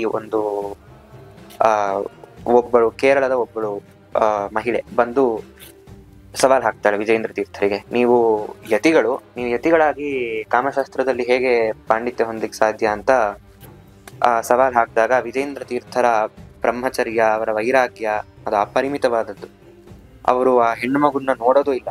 ಅವ್ರ ಶಿಷ್ಯರನ್ನ ಕರೆದು ಒಂದು ಹೂವಿನ ಒಂದು ಬೊಕೆ ಅಥವಾ ಗುಚ್ಛನ್ನ ಕೊಡ್ತೀವಿ, ಅದನ್ನ ಹೋಗಿ ನೀವು ಆ ಹೆಣ್ಣು ಮಗು ಮೇಲೆ ಹಾಕ್ಬಿಡಿ ಸಾಕು ಅಂತ ಹೇಳ್ತಾರೆ. ಅದರಂತೆ ಶಿಷ್ಯ ಹೋಗಿ ಹಾಕಿದಾಗ ಅಲ್ಲಿಂದನೇ ಅವಳು ಸೋಲು ನೊಪ್ಕೊಂಡು ಹೊರಟೋಗ್ತಾಳೆ. ಇದನ್ನ ನೋಡಿ ಜನರೆಲ್ಲ ಆಡ್ಕೊಳಕ್ ಶುರು ಮಾಡ್ತಾರೆ, ಯತಿಗಳಾಗಿ ಅವರಿಗೆ ಕಾಮಶಾಸ್ತ್ರದ ಮೇಲೆ ಹೇಗೆ ಇಷ್ಟೊಂದು ಪಾಂಡಿತ್ಯ ಇರ್ಲಿಕ್ಕೆ ಸಾಧ್ಯ ಅಂತ. ವಿಜೇಂದ್ರ ತೀರ್ಥರು ತುಂಬಾ ಸುಂದರವಾದಂತಹ ಒಂದು ಉದಾಹರಣೆನ ತೋರಿಸ್ತಾರೆ. ಅವ್ರ ಶಿಷ್ಯರನ್ನ ಕರೆದು ಬೆಳ್ಳಿ ತಟ್ಟೆ ತಗೊಂಡ್ಬಂದು ಒಂದು ಮಲಮೂತ್ರದಲ್ಲಿ ಅದ್ಬಿಟ್ಟು ತಗೊಂಬಾರ ಅಂತ ಹೇಳ್ತಾರೆ. ಅವಾಗ ಅದರಂತೆಯೇ ಆ ಶಿಷ್ಯ ಬೆಳ್ಳಿಯ ತಟ್ಟೆಯನ್ನ ಅದ್ಬಿಟ್ಟು ತೋರಿಸ್ತಾನೆ. ಆ ರಿಯಾಕ್ಷನ್ಸ್, ಕೆಮಿಕಲ್ ರಿಯಾಕ್ಷನ್ಸ್ ಇಂದ ವಿಟಮಿನ್ ಸಿ, ಆಮ್ಲದ ಒಂದು ಇರುವಿಕೆ ಅದರಿಂದ ಅದೊಂಥರ ಬ್ರೌನಿಶ್ ಆಗಿ ಚೇಂಜ್ ಆಗುತ್ತೆ ಆ ಬೆಳ್ಳಿಯ ತಟ್ಟೆ. ಅದನ್ನ ನೋಡ್ಬಿಟ್ಟು ತೋರಿಸ್ತಾರೆ. ಯಾಕಪ್ಪ ಹೀಗಾಯ್ತು ಬೆಳ್ಳಿ ತಟ್ಟೆ ಅಂತ ಹೇಳಿದಾಗ ಅಲ್ಲಿರೋ ಜನ ಎಲ್ಲ, ಹೌದು ಇದರಲ್ಲಿ ಆಮ್ಲ ಇರುತ್ತೆ ಇದರಲ್ಲಿ, ಅದಕ್ಕೆ ಅದು ಆ ಕಲರ್ ಚೇಂಜ್ ಆಗಿದೆ ಅಂತ ಹೇಳಿದಾಗ, ಓ ಹಂಗಂದ್ರೆ ಮಲಮೂತ್ರದಲ್ಲಿ ಆಮ್ಲ ಇದೆ ಅಂತ ಹೇಳಿದಾಗ ನೀವೇನ್ ಮಲಮೂತ್ರನ ನೀವೇನ್ ತಿಂದಿದ್ರ ಅಂತ ಅಷ್ಟು ಚಾತುರ್ಯದಿಂದ ಅಷ್ಟು ಅದ್ಭುತವಾಗಿ ಆ ಎಕ್ಸಾಂಪಲ್ ಕೊಟ್ಟು ಸಮರ್ಥನೆ ಮಾಡ್ತಾರೆ. ಅಂತಹ ವೈರಾಗ್ಯ. ಮತ್ತೆ ಇದನ್ನ ಮತ್ತೆ ಟೆಸ್ಟ್ ಮಾಡ್ಬೇಕು ಅಂತ ಹೇಳಿ ಕೇರಳದಿಂದ ಕೆಲವು ಮಹಿಳೆಯರನ್ನ ಕರೆಸಿ ವಿಜೇಂದ್ರ ತೀರ್ಥರಿಗೆ ಅಭ್ಯಂಗ ಮಾಡ್ಬೇಕು ಅಂತ ಮಾಡ್ತಾರೆ. ಅವಾಗ ಒಂದು ಅತ್ಯದ್ಭುತವಾದಂತಹ ಗ್ರಂಥ ಬರುತ್ತೆ. ಎಷ್ಟು ಸ್ವಾರಸ್ಯಕರ ಅಂತ ಹೇಳಿದ್ರೆ, ಅವರೆಲ್ಲರೂ ವಿಜೇಂದ್ರ ತೀರ್ಥರಿಗೆ ಅಭ್ಯಂಗ ಮಾಡ್ಲಿಕ್ಕೆ ಶುರು ಮಾಡ್ತಾರೆ. ವಿಜೇಂದ್ರ ತೀರ್ಥರು ಆ ಕಡೆ ಯಾವ ಗಮನನೂ ಇಲ್ಲದೆ ಕಣ್ಮುಚ್ಕೊಂಡು ನಾರಾಯಣ ಶಬ್ದಾರ್ಥ ಚಿಂತನೆ ಮಾಡ್ತಾರೆ. ಅನೇಕ ನಾರಾಯಣ ಶಬ್ದಕ್ಕಿರುವಂತಹ ಅನೇಕ ಶಾಸ್ತ್ರಗಳಲ್ಲಿ, ಪುರಾಣಗಳಲ್ಲಿ ಮತ್ತೆ ಎಲ್ಲದರಲ್ಲಿ ಇರುವಂತಹ ನಾರಾಯಣ ಶಬ್ದಾರ್ಥವನ್ನ ಅವರು ಚಿಂತನೆ ಮಾಡ್ತಾ ಆ ನಾರಾಯಣ ಶಬ್ದಾರ್ಥವನ್ನೇ ಒಂದು ಗ್ರಂಥವಾಗಿ ನಮಗೆ ಅರ್ಪಣೆ ಮಾಡ್ತಾರೆ ಮಹಾನುಭಾವರು. ಅಂತಹ ವೈರಾಗ್ಯ ಅವ್ರಿಗೆ ಏನದರ ಲವಲೇಶವೋ ಅವ್ರಿಗೆ ಏನ್ ನಡೀತಾ ಇದೆ ಅಂತಾನೆ ಅವರೊಂಥರ ಸಮಾಧಿ ಸ್ಥಿತಿ. ಅಂತಹ ತಪಸ್ವಿಗಳು ವಿಜೇಂದ್ರ ತೀರ್ಥರು. ಇದೆಲ್ಲ ಆದ್ಮೇಲೆ ಅವರೆಲ್ಲ ಸೋಲು ಒಪ್ಕೊಂಡು ಹೋಗ್ತಾರೆ. ಅವಾಗ ವಿಜೇಂದ್ರ ತೀರ್ಥರ ಮೇಲೆ ಕೆಂಡಾಕಾರವರು ಸುಮಾರು ಜನ ಇತ್ತು. ಅದು ಶ್ರೀಮದಾಚಾರ್ಯರ ಕಾಲದಿಂದನೂ ಹೌದು. ಶ್ರೀಮದಾಚಾರ್ಯರ ಮೇಲೆ ಆ ಪದ್ಮತೀರ್ಥ ಇತ್ಯಾದಿಗಳು ಅವರು, ಮತ್ತೆ ವಾದಿರಾಜರ ಕಾಲದಲ್ಲಿ, ಎಲ್ಲರ ಕಾಲದಲ್ಲಿಯೂ ಈ ಕುಹಕಿಗಳು ಇದ್ದಿದ್ದೆ. ಏನ್ ಮಾಡ್ತಾರೆ, ವಿಜೇಂದ್ರ ತೀರ್ಥರಿಗೆ ಕುಂಭಕೋಣದ ಎಲ್ಲಾ ದೇವಸ್ಥಾನಗಳ ಆಧಿಪತ್ಯ ಇರುತ್ತಲ್ಲ, ಆ ಶಾರಂಗಪಾಣಿಯ ದೇವಸ್ಥಾನದ ಹಿಂಭಾಗದಲ್ಲಿ ಒಂದು ಸರೋವರ ಇರುತ್ತೆ. ಆ ಸರೋವರ ಕುಂಭೇಶ್ವರನ ದೇವಸ್ಥಾನಕ್ಕೆ ಸೇರಿದ್ದು ಅಂತ ಇವರೆಲ್ಲ ವಿಚಾರವನ್ನ, ಒಂದು ವದಂತಿಯನ್ನ ಹೊರಡಿಸ್ತಾರೆ. ವಿಜೇಂದ್ರ ತೀರ್ಥರಿಗೆ ಅಪಕೀರ್ತಿ ತರಬೇಕು ಅಂತಾನೆ, ಅದು ಯಾವಾಗ್ಲಿಂದನೂ ಮುಂಚಿಂದನೂ ಅದು ಆ ಸರೋವರ ಶಾರಂಗಪಾಣಿಯ ದೇವಸ್ಥಾನಕ್ಕೆ ಸೇರಿದ್ದು. ಅವರೆಲ್ಲ ತೀರ್ಪು ಕೇಳಕ್ಕೆ ಅಂತ ವಿಜೇಂದ್ರ ತೀರ್ಥರ ಬಳಿ ಹೋಗ್ತಾರೆ. ವಿಜೇಂದ್ರ ತೀರ್ಥರು ಕೂಡ ನೋಡಿ, ಹೌದು ಇದು ಶಾರಂಗಪಾಣಿಯ ದೇವಸ್ಥಾನಕ್ಕೆ ಸೇರಿದ್ದು, ಆದ್ರೆ ನಾವೆಲ್ಲರೂ ಒಂದಾಗಿರೋಣ, ಆ ಸರೋವರದ ನೀರನ್ನ ಎಲ್ಲರೂ ಉಪಯೋಗಿಸಬಹುದು ಅಂತ ವಿಜೇಂದ್ರ ತೀರ್ಥರು ಹೇಳ್ತಾರೆ. ಇದನ್ನ ಕೇಳಿ ಆ ಕುಹಕಿಗಳು, ಹಾಗೆಲ್ಲ ಆಗಲ್ಲ, ಇದು ಕುಂಭೇಶ್ವರ ದೇವಸ್ಥಾನಕ್ಕೆ ಸೇರಿದ್ದು, ವೈಷ್ಣವರು ಇದನ್ನೆಲ್ಲ ಉಪಯೋಗಿಸಬಾರ್ದು ಅಂತ ಹೇಳ್ತಾರೆ. ಅದಕ್ಕೆ ಅವರು ಒಂದು ಚಾಲೆಂಜ್ ಮಾಡ್ತಾರೆ. ಸರಿ, ಆ ಸರೋವರವನ್ನ ನೋಡೋಣ ಚೆನ್ನಾಗಿ, ಅದರಲ್ಲಿ ಯಾರ ವೈಷ್ಣವ ಚಿಹ್ನೆಗಳು ಸಿಗತ್ತೋ ಅಥವಾ ಶೈವ ಚಿಹ್ನೆಗಳು ಸಿಗತ್ತೋ ಅದ್ರ ಮೇಲೆ ಡಿಸೈಡ್ ಮಾಡೋಣ ಅಂತ ಒಂದು ಚಾಲೆಂಜ್ನ ಒಂದು ಹಾಕಿ ಹೊರಟೋಗ್ತಾರೆ ಕುಹಕಿಗಳು. ಏನ್ ಮಾಡ್ತಾರೆ, ಆ ಸರೋವರದಲ್ಲಿ ರಾತ್ರೋರಾತ್ರಿ ಎಷ್ಟೊಂದು ಲಿಂಗಗಳು ಮತ್ತೆ ಬಸವಣ್ಣನ ಪ್ರತಿಮೆಗಳನ್ನ ಆ ಸರೋವರದಲ್ಲಿ ಹಾಕಿಸ್ಬಿಡ್ತಾರೆ. ಅವ್ರಿಗೆ ಶೈವ ಮತ ಚಿಹ್ನೆ ಬೇಕಲ್ಲ, ಅದರಂತೆಯೇ ತ್ರಿಕಾಲಜ್ಞಾನಿಗಳು ವಿಜೇಂದ್ರ ತೀರ್ಥರು ನೆಕ್ಸ್ಟ್ ಡೇ ಬಂದು ನೋಡ್ತಾರೆ. ಅವ್ರಿಗೆ ಗೊತ್ತಾಗತ್ತೆ. ಕೆಲವ್ರು ಹೋಗ್ತಾರೆ ಸರೋವರದಲ್ಲಿ ಹುಡುಕಕ್ಕೆ, ಯಾವ್ಯಾವ ಪ್ರೂಫ್ಸ್ ಇದೆ, ಯಾವ್ಯಾವ ಚಿಹ್ನೆಗಳಿದೆ ಅಂತ ಹುಡುಕಕ್ಕೆ ಹೋದಾಗ, ಅದೇ ಅವರು ಕುಹಕಿಗಳಿಗೆಲ್ಲ ಆಲ್ರೆಡಿ ಗೊತ್ತಾಗೋಗಿರುತ್ತೆ, ನಾವೇ ಗೆಲ್ತೀವಿ, ಬರೀ ಲಿಂಗಗಳೇ ಹಾಕಿದೀವಿ, ಬಸವಣ್ಣನ ಪ್ರತಿಮೆಗಳೇ ಹಾಕಿದೀವಿ, ನಾವೇ ಗೆಲ್ತೀವಿ ಅನ್ನೋ ಒಂದು ಓವರ್ ಕಾನ್ಫಿಡೆನ್ಸ್ ಅಲ್ಲಿ ಇರ್ತಾರೆ. ವಿಜೇಂದ್ರ ತೀರ್ಥರು ತ್ರಿಕಾಲ ಜ್ಞಾನಿಗಳು, ಅವರ ಮಂತ್ರಾಕ್ಷತೆಯನ್ನ ಆ ಸರೋವರದೊಳಗಡೆ ಹಾಕ್ತಾರೆ. ಹಾಕಿದ ತಕ್ಷಣನೇ ಆ ಲಿಂಗಗಳು ಮತ್ತೆ ಬಸವಣ್ಣನ ಪ್ರತಿಮೆಗಳು ಏನಿರುತ್ತಲ್ಲ ಎಲ್ಲಾನು ಸಾಲಿಗ್ರಾಮಗಳು ಮತ್ತೆ ಹನುಮಂತ ದೇವರ ಪ್ರತಿಮೆಗಳಾಗಿ ಮಾರ್ಪಾಡಾಗೋಗುತ್ತೆ. ಇದನ್ನ ನೋಡಿ ಆ ಕುಹಕಿಗಳೆಲ್ಲ ಶರಣಾಗತರಾಗ್ತಾರೆ. ಅವರು ಎಷ್ಟು ಕರುಣೆ ಅಂದ್ರೆ, ತಪ್ಪು ಮಾಡಿದವರನ್ನು ಶಿಕ್ಷೆ ಮಾಡಬಾರ್ದು, ನೀವು ಕಲಿತೀರಾ, ಅವರಿಗೆ ಶಿಕ್ಷೆಯನ್ನು, ಒಂದು ಪಾಠವನ್ನು ಕಲಿಸಿ ಅವರನ್ನ ಕ್ಷಮಿಸೋದು. ಅಷ್ಟು ಹೃದಯ ವೈಶಾಲ್ಯತೆ, ಅಷ್ಟು ಕೈಂಡ್ ಹಾರ್ಟೆಡ್ ಪರ್ಸನ್ ನಮ್ಮ ವಿಜೇಂದ್ರ ತೀರ್ಥರು. ಸರಿ ಆಯ್ತು, ಈ ವಾದಗಳೆಲ್ಲ ಆಯ್ತು. ನಂತರದಲ್ಲಿ ಒಬ್ಬ ಜ್ಯೋತಿಷಿ ಪ್ರಭಂಜನ ಶರ್ಮಾ ಅಂತ ಅವನ ಹೆಸರು. ಅವನು ಬಂದು ವಿಜೇಂದ್ರ ತೀರ್ಥರಿಗೆ ಸವಾಲ್ ಹಾಕ್ತಾನೆ, ನಾನು ಜ್ಯೋತಿಷ್ಯ ಹೇಳ್ತೇನೆ, ಜ್ಯೋತಿಷ್ಯ ಶಾಸ್ತ್ರದಲ್ಲಿ ನನ್ನ ಸೋಲಿಸ್ಲಿಕ್ಕೆ ಸಾಧ್ಯ ಇದೆಯಾ ಅಂತ. ವಿಜೇಂದ್ರ ತೀರ್ಥರು, ಸರಿ, ನಾಳೆಯ ಭವಿಷ್ಯವನ್ನ ಇವತ್ತು ಬರೆದು ಒಂದು ಕೋಣೆಯಲ್ಲಿ ಭದ್ರವಾಗಿಡೋಣ, ನಾಳೆ ಏನಾಗತ್ತೆ ಅಂತ ಬರೆದಿರಬೇಕು ಅಂತ. ನಿಜವಾಗ್ಲೂ ಅವ್ರಿಗಿದ್ದಂತಹ ಜ್ಞಾನ ವಿಜೇಂದ್ರ ತೀರ್ಥರಿಗೆ ಅದು ಹೇಳಲಿಕ್ಕೂ ಸಾಧ್ಯ ಇಲ್ಲ. ಆ ಒಂದು ಕೋಣೆಯಲ್ಲಿ ಭದ್ರವಾಗಿ ಇಟ್ಟಿರ್ತಾರೆ, ಮುಂದಿನ ದಿನ ಏನಾಗತ್ತೆ ಅಂತ. ಆ ಜ್ಯೋತಿಷಿ ಬರೆದಿಟ್ಟಿರ್ತಾನೆ, ವಿಜೇಂದ್ರ ತೀರ್ಥರಿಗೆ ರಾಜರು ಬಂದು ಮರ್ಯಾದೆ ಮಾಡ್ತಾರೆ, ಅನೇಕ ಗ್ರಾಮಗಳನ್ನ ದತ್ತಿಯಾಗಿ ಕೊಡ್ತಾರೆ, ಹೀಗೆಲ್ಲ ಬರೆದಿಟ್ಟಿರ್ತಾನೆ. ಅದರಂತೆಯೇ ಮಾರನೇ ದಿನ ರಾಜರ ಕಡೆಯವರು ಬಂದು ವಿಜೇಂದ್ರ ತೀರ್ಥರಿಗೆ ಸತ್ಕಾರ ಮಾಡಿ ಅವರಿಗೆ ಎಷ್ಟೊಂದು ಊರುಗಳನ್ನೆಲ್ಲ ದಾನವಾಗಿ ಕೊಡ್ತಾರೆ. ವಿಜೇಂದ್ರ ತೀರ್ಥರು ಒಂದು ಪತ್ರದಲ್ಲಿ ಬರೆದಿಟ್ಟಿರ್ತಾರೆ ನಾಳೆ ಏನಾಗತ್ತೆ ಅಂತ ಹೇಳಿ. ಅದನ್ನ ಓದ್ತಾರೆ. ಅವ್ರು ಏನಂತ ಬರ್ದಿರ್ತಾರೆ ಅಂತ ಹೇಳಿದ್ರೆ, ಈ ಪ್ರಭಂಜನ ಶರ್ಮರು ನಮಗೆ ಈ ತರ ರಾಜ ಮರ್ಯಾದೆ ಆಗತ್ತೆ ಅಂತ ಅವರ ಪತ್ರವನ್ನ ಓದುವ ಸಮಯದಲ್ಲಿ ಅವರ ಕಡೆಯವರು ಬಂದು ಪ್ರಭಂಜನ ಶರ್ಮನಿಗೆ ಪುತ್ರ ಸಂತಾನ ಆಗಿದೆ ಅಂತ ವಾರ್ತೆಯನ್ನ, ಒಂದು ಒಳ್ಳೆ ಸುದ್ದಿಯನ್ನ ಹೇಳ್ತಾರೆ ಅಂತ ವಿಜೇಂದ್ರ ತೀರ್ಥರು ಆ ಭವಿಷ್ಯವನ್ನ ನುಡಿದಿರ್ತಾರೆ. ಅದರಂತೆಯೇ ಈ ಪತ್ರವನ್ನ ಓದ್ತಾ ಇರ್ತಾರೆ. ಓದುವ ಎಂಡಲ್ಲಿ, ಕೊನೆಯಲ್ಲಿ ಆ ಪ್ರಭಂಜನ ಶರ್ಮರ ಕಡೆಯವರು ಮಿತ್ರರು ಯಾರೋ ಬಂದು ನಿಮಗೆ ಗಂಡು ಮಗು ಆಗಿದೆ ಅಂತ ಒಳ್ಳೆ ಸುದ್ದಿಯನ್ನ ಹೇಳ್ತಾರೆ. ಇದನ್ನ ನೋಡಿ ಅಲ್ಲಿದ್ದ ಜನ ಎಷ್ಟು ಆನಂದ ಪಡ್ತಾರೆ ಅಂತ ಹೇಳಿದ್ರೆ, ಪ್ರಭಂಜನ ಶರ್ಮನಿಗೂ ಆನಂದ. ಸೋಲು ಅಂದ್ರೆ ಇಂಥ ಮಹಾನುಭಾವರ ಜೊತೆ ಸೋತಿದ್ದೀನಿ, ಪ್ಲಸ್ ನನಗೆ ಪುತ್ರ ಸಂತಾನ ಆಗಿದೆ ಅನ್ನುವ ಸುದ್ದಿಯನ್ನ ಇಂಥ ಮಹಾನುಭಾವರು ನನಗೆ ತಿಳಿಸಿದಾರಲ್ಲ ಅನ್ನುವ ಒಂದು ಸಂತೋಷ. ಈ ತರ ಯಾರ ಹತ್ರ ನೋಡ್ಲಿಕ್ಕೆ ಸಾಧ್ಯ? ನಾವು ಸೋತ್ರೆ ಅಯ್ಯೋ ನಾನು ಸೋತೋದ್ನಲ್ಲಪ್ಪ, ಮತ್ತೆ ಆ ಅಸೂಯೆನೇ ಬೆಳ್ಕೊಂಡು ಹೊರಟೋಗತ್ತೆ ಹೊರತು ಇಂತಹ ಆಗಿನ ಕಾಲದಲ್ಲಿ ಜನರಿಗಿದ್ದ ಹೃದಯ ವೈಶಾಲ್ಯತೆ ಎಷ್ಟಿರಬಹುದು ಅಂತ ನಾವು ತಿಳ್ಕೊಬಹುದು. ಹೀಗೆ ವಿಜೇಂದ್ರ ತೀರ್ಥರು ತಮಗಿದ್ದಂತಹ ಕೌಶಲ್ಯದಿಂದ ಅನೇಕ ವಾದಿಗಳನ್ನ ಸೋಲಿಸ್ತಾರೆ.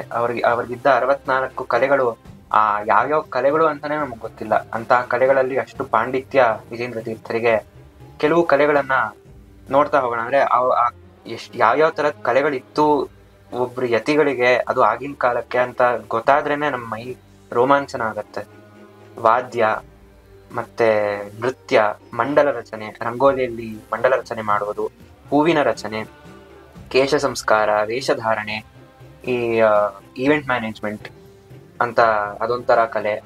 ಮತ್ತೆ ಗಂಧಯುಕ್ತಿ, ಅಂದ್ರೆ ಒಂದು ವಾಸನೆನ ನೋಡಿದ್ರೆ ಆ ವಾಸನೆ ಯಾವ್ದ್ರದ್ದು ಅಂತ ಹೇಳ್ಬೇಕು, ಅಂತಹ ಜ್ಞಾನ.